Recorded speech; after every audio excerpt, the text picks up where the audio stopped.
Pemirsa, tim Reskrim Polres Pelabuhan Tanjung Priok, Jakarta Utara menggerebek sebuah kontrakan di kawasan Cibarusa, Kabupaten Bekasi, Jawa Barat yang dijadikan tempat produksi uang palsu. Ratusan lembar uang palsu dengan pecahan Rp100.000 disita dari seorang pelaku. Ini bro, produksi ini pada saat ada pesanan apa ya, lu ready stock atau gimana?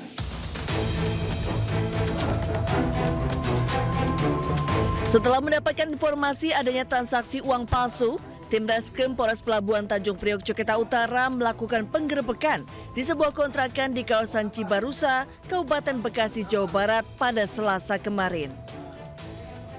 TW, 30 tahun, ditangkap dengan barang bukti berupa 337 lembar uang dengan pecahan Rp100.000 dan sejumlah lembar kertas yang sudah dicetak namun belum terpotong. Pelaku membuat uang palsu dengan belajar di internet dan sudah menjual sejak November 2024 dengan harga Rp100.000 untuk 3 lembar uang palsu melalui media sosial. Pelaku juga sudah mengedarkan uang palsu ke Jabodetabek dan Pulau Bali. Selama ini, pelaku sudah meraup keuntungan sebesar Rp100 juta. Keterangan pelaku ini sudah beroperasi sejak November 2024. Ya, modus pelaku ini juga secara otodidak belajar dari open source internet dan menyaksikan juga beberapa pemberitaan yang sering mengabarkan adanya pengungkapan kasus uang palsu. Dia hampir menerima sekitar Rp100 juta.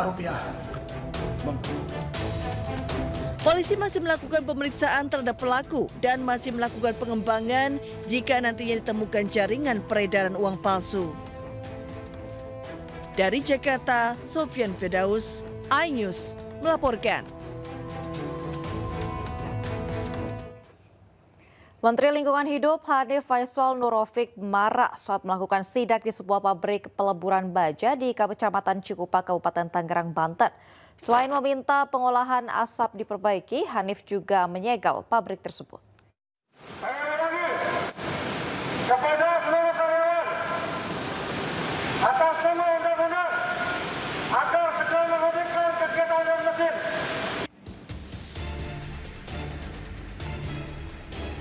Kesal peringatannya tak dianggap, Menteri Lingkungan Hidup Hanif Faisal Nurofik langsung meluapkan amarahnya. Kalau sudah melihat ini, segera hentikan. Ya, tidak usah ada diskusi. Hentikan. Ini kamu tahu nggak yang dimatiin banyak orang kalau ini? Ya, nanti ya. Kamu bisa kena banyak pasal. Kamu bertanggung jawab lingkungan. Ya. Kemarahan Hanif terpicu dari asap hitam pekat yang menyembur dari cerobong sehingga mencemari udara di sekitar Kecamatan Cikupa, Kabupaten Tangerang, Banten. Saya ingin ini di polis lain berhenti sekarang. Harus diperbaiki dulu kinerja cerobongnya, Pak, ya.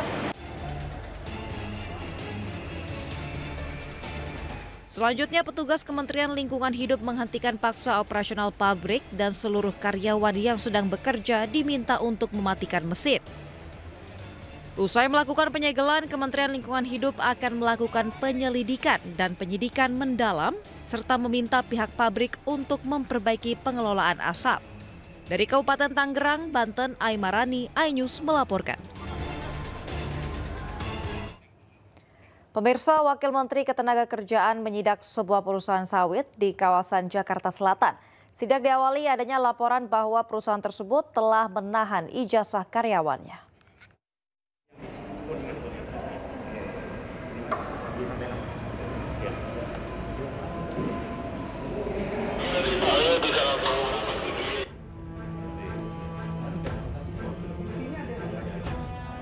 Wamenaker Immanuel Ebenezer menyidak perusahaan sawit yaitu Duta Palma Nusantara. Perusahaan berlokasi di Duta Palma Tower, Jakarta Selatan. Dari hasil sidak didapati sejumlah dugaan pelanggaran, salah satunya penahanan ijazah para karyawan, serta gaji yang masih di bawah upah minimum. Mereka terkait ijazah yang ditahan. Ijazah ditahan. Kalau ijazah ditahan, per detik ini tidak dipulangkan, saya akan melakukan upaya hukum, pidana. Itu kena pidana penggelapan.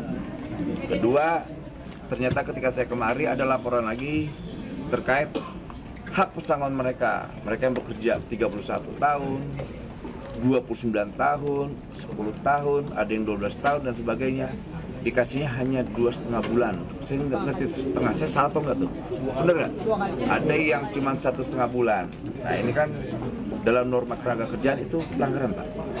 Hal positifnya yaitu pihak manajemen sangat kooperatif terkait misalnya penahanan ijazah. Jadi kawan-kawan yang ditahan ijazahnya cukup menunjukkan bukti kemudian dikembalikan tanpa meminta uang tebusan. Kalau mereka minta uang tebusan kita akan penjarakan.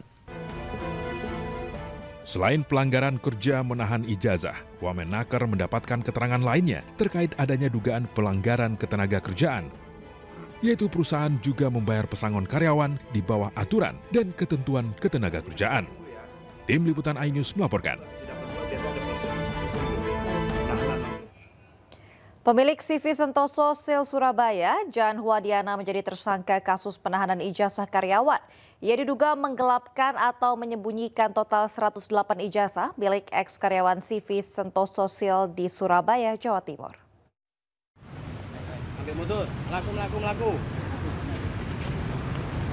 Polda Jawa Timur menetapkan pemilik CV Sentosa Sil Surabaya, Jan Huadiana sebagai tersangka atas kasus penahanan ijazah karyawannya. Sebelumnya polisi menaikkan status laporan penahanan ijazah ke penyidikan dan memeriksa 23 saksi. Status Diana pun menjadi tersangka usai pemeriksaan tersebut. Wakil Direktur Reserse Kriminal Umum Polda Jatim AKBP Suryono mengatakan, polisi menemukan 108 ijazah SMA SMK di rumah Diana saat penggeledahan. Ratusan ijazah ini milik ex-karyawan CV Sentoso. Polisi pun berencana memeriksa saksi tambahan. Status dari Diana sendiri saksi atau tersangka? Yang bersangkutan sudah hari ini dilakukan gelar perkara dan dinaikkan ke penyidikan dan menetapkan tersangka saudara Cidu. Setelahnya perkara penahanan ijazah itu nanti? Iya. Penggelapan atau pasal yang dikenakan? Iya, penggelapan. Sebelumnya puluhan ex-karyawan Sentosa Sil melaporkan Diana ke Polda Jatim atas tuduhan penahanan ijazah. Kasus ini juga viral usai Wakil Wali Kota Surabaya Armuji mengunggah konten sidak ke CV Sentosa Sil Margomulyo pada April 2025. Diana dan suami Hendy Suryono ditetapkan tersangka dan ditahan di Polrestabes Surabaya sejak 8 Mei 2025. Keduanya ditahan atas laporan pengrusakan mobil milik kontraktor yang pernah bekerja sama dengan Diana. Dari Surabaya, Hari Tambayong iNews melaporkan. Wali Kota Bandung Muhammad Farhan mengamuk saat melakukan penyegelan lahan eks-Palaguna di kawasan Jalan Asia Afrika. Selain melanggar berbagai peraturan daerah, kawasan tersebut selama ini digunakan sebagai arena hiburan malam tak berizin. Bongkar lagi sekarang. Siap. Bukan. Sekarang bongkar. Ya, ini pasti. Kamu dibongkar. Melawan pemerintah. Enggak. Pasti. Ya udah, turut. Bongkar sekarang. Pasti dibongkar. Siap. Ayo nak. Ya. Siap. Iya nungar rusak kota teh nu kieu ya. Siapa? Mau disebut perusahaan kota? Bukan, Pak. Bongkar sekarang. Pasti dibongkar. Ayo nak. Ya. Saya pengen lihat. Udah, bongkarlah itu. Ikut saya. Bongkar. Bongkar kabeh. Ngotoran kota Bandung yang unggul. Aing nu disalahkan. Baru saya bongkar. Bongkar lagi sekarang. Inilah detik-detik saat Wali Kota Bandung Muhammad Farhan mengamuk kepada seseorang yang diduga koordinator preman saat dilakukan penyegelan lahan eks-Palaguna di kawasan Jalan Asia Afrika. Ia tak bisa menahan amarah ketika melihat lahan yang seharusnya diperuntukkan untuk area parkir itu dipergunakan untuk berbagai kegiatan yang melanggar aturan, salah satunya wahana hiburan malam tak berizin. Tidak hanya itu, di sudut lapangan ia juga menemukan banyaknya tumpukan sampah hingga menimbulkan bau tak sedap. Farhan pun memerintahkan Satpol PP untuk membongkar dan selanjutnya melakukan penyegelan permanen di lahan tersebut. Ini melanggar banyak sekali perda ketertiban, perda sampah dan lain-lain. Jadi mulai hari ini daerah ini akan ditutup, disegel secara permanen. Kemudian sampai ada penindakan. Kita akan melakukan penindakan secara pidana, mau itu tindakan pidana ringan atau enggak, kita lihat perkembangannya. Kemudian selama masa penyegelan ini kita akan perbaiki supaya ini tidak menjadi sumber penyakit. Pemkot Bandung juga membuka kemungkinan untuk menempuh jalur hukum atas berbagai pelanggaran, baik tindak pidana ringan maupun berat termasuk pelanggaran Perda Cagar Budaya. Dari Bandung, Jawa Barat, Billy Maulana Fikran, iNews melaporkan. Mengantisipasi banjir kembali terjadi, pemerintah Kota Jakarta Selatan menormalisasi sungai sepanjang 200 meter di kawasan Kebayoran Baru. Dengan alat berat, petugas mengeruk sedimen sungai sedalam 1 meter.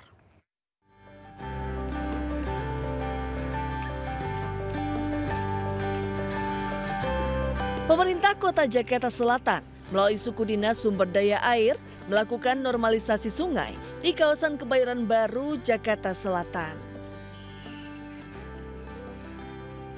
Normalisasi dilakukan dengan mengeruk sedimen sungai sedalam 1 meter agar air dapat mengalir dengan lancar dan sungai dapat menampung debit air yang meningkat saat terjadi hujan. Pengerukan dilakukan setelah ada keluhan dari warga sekitar sungai yang seringkali kebanjiran.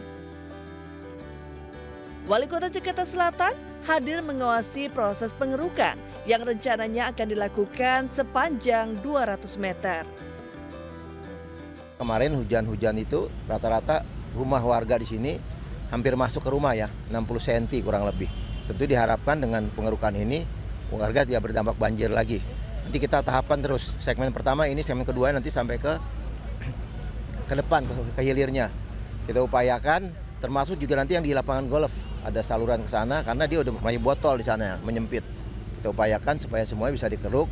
Ketika terjadi hujan, warga tidak berdampak banjir atau tidak genang di jalan. Semoga bisa mengurangi genangan di lingkungan RW 04, khususnya di RT 06, RW 04. Karena kemarin tanggal 7 itu cukup tinggi juga, sampai sepaha. Nah, saya sih berharap ini kegiatan ini berkala. Itu aja sih Bapak, Ibu. Ini sudah dilakukan atau memang rutin sebelumnya dilakukan? Waktu itu kalau nggak salah sih tahun 2024 memang ada pengerukan. Tapi ya saya berharap sih memang ini berkala ya. Warga berharap pengerukan sungai dilakukan secara berkala agar wilayah mereka terbebas dari banjir. Dari Jakarta, Hamzah Zibuan, Sutrisno, iNews melaporkan.